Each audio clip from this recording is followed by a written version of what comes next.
Dilaw ka, pink, green, red, dapat lahat ay managot! Dahil kayo yung Pilipino!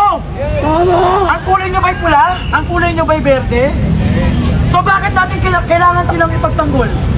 Binabayaran ba tayo para ipagtanggol sila? Marami sa kanila ay sumusuporta sa pink.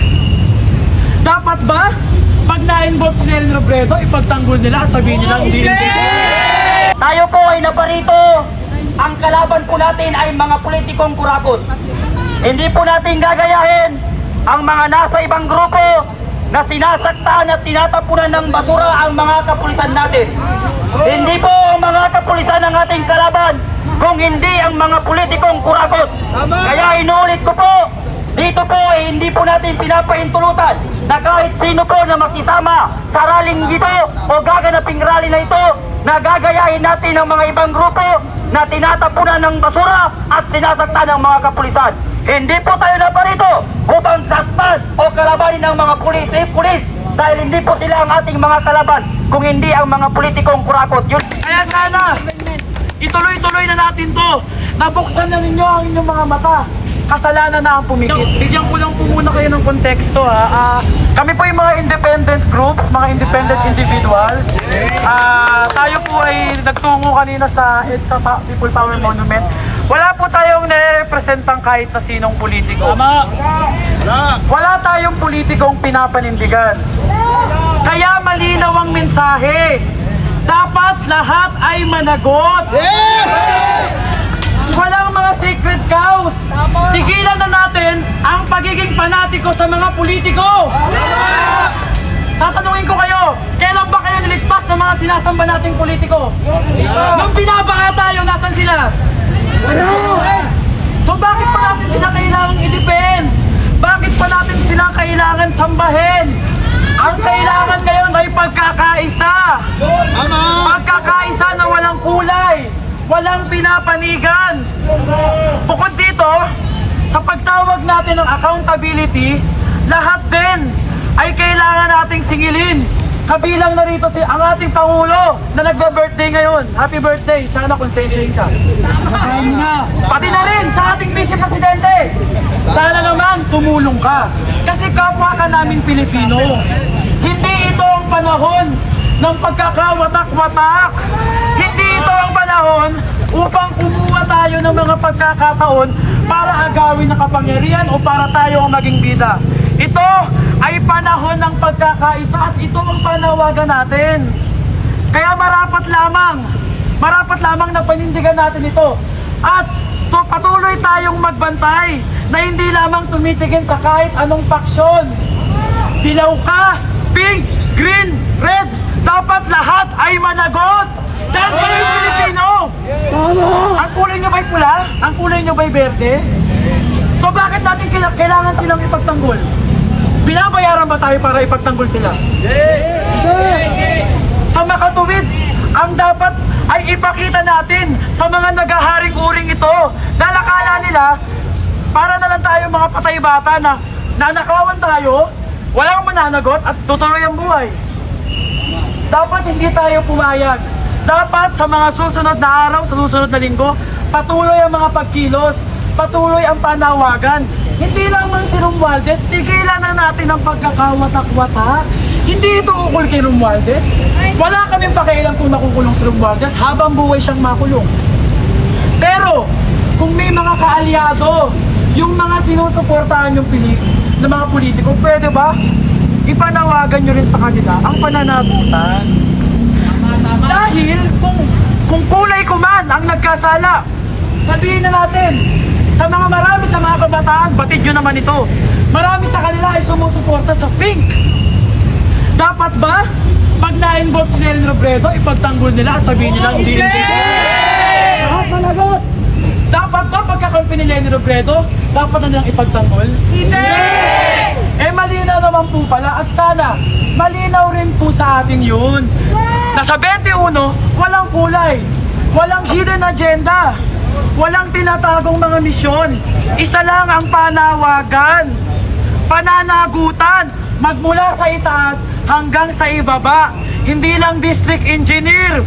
Kung involved ang mga pinakamatataas, kaya na lamang ng presidente, vice presidente, mga senador, mga congressman, lahat ay dapat managot.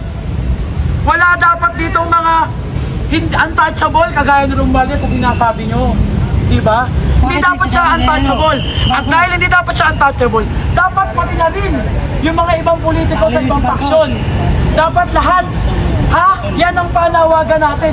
Lahat ay dapat singilin. Dahil minsan lang mangyayari magkakaisa ang Pilipino. Minsan lang. Kaya sana, ituloy-tuloy na natin to. Nabuksan na ninyo ang inyong mga mata. Kasalanan na ang pumikit. Salamat po.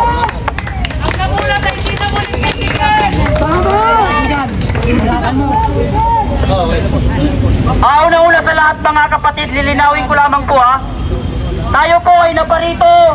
Ang kalaban po natin ay mga politikong kurakot. Hindi po natin gagayahin ang mga nasa ibang grupo na sinasaktan at tinatapunan ng basura ang mga kapulisan natin. Hindi po ang mga kapulisan ang ating kalaban kung hindi ang mga politikong kurakot. Kaya inuulit ko po, dito po hindi po natin pinapahintulutan na kahit sino po na makisama sa rallying dito o gaganaping rally na ito, na gagayahin natin ang mga ibang grupo na tinatapunan ng basura at sinasaktan ng mga kapulisan. Hindi po tayo naparito upang saktan o kalabanin ng mga pulis dahil hindi po sila ang ating mga kalaban kung hindi ang mga politikong kurakot. Yun lamang po. So meron pa pong gustong magsalita? Halika po rito, nanay. Okay? Magandang hapon sa ating lahat. The Court of Heaven has decided this year 2025.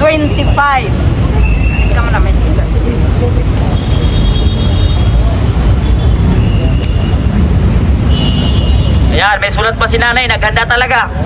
Kayo pa kaya dyan? Yung mga Pilipinong hindi pa po lumalabas, lumabas na po kayo. Huwag po kayong maging keyboard warriors. Dapat po ay maging people warrior kayo gaya ng mga Indonesia at sa Nepal. Kung nagawa ng mga sinaunang Pilipino na palayasin ng mga Espanyol, palayasin ng mga Hapon, palayasin ng mga Amerikano, magagawa rin natin palayasin ang mga politikong nagpapahirap dito sa ating bayan. Maraming salamat. Ito ang God message. God Heavenly Court of Justice, August 8, 2025, declared this year 25 the new era of God International Divine Government. Jesus Christ and Harad Yusa, the Divine Spouse, God chosen one, Maria Tiranya Nyano Bungalon, anointed the Heaven Spouse since November 21, 1993. So 31 years na ang nakalipas, bayan. Walang presidente na kialam sa atin para sa ating kaligtasan. I am appointed as God highest judge, commander-in-chief above all creation, divine lawmaker and supreme authority law enforcer, trusted by God, the divine property above all creation, the eternal divine president of the Republic of the Philippines and the global highest president of God's government. Our God, the Creator, above all powers, above all kings. Yan ang panghawakan natin, Above all kingdoms, above all thrones and dominion, above all wisdom, above all wealth and treasures of the earth. We have to govern the Philippines and the universe. Maraming salamat, bayan. Panghawakan natin ang gobyerno ng Diyos dahil yan ang tunay nating kaligtasan, bayan. At kung ako na ang maging presidente sa Pilipinas, bawat barangay, puntahan ko kayo. Okay. Bawat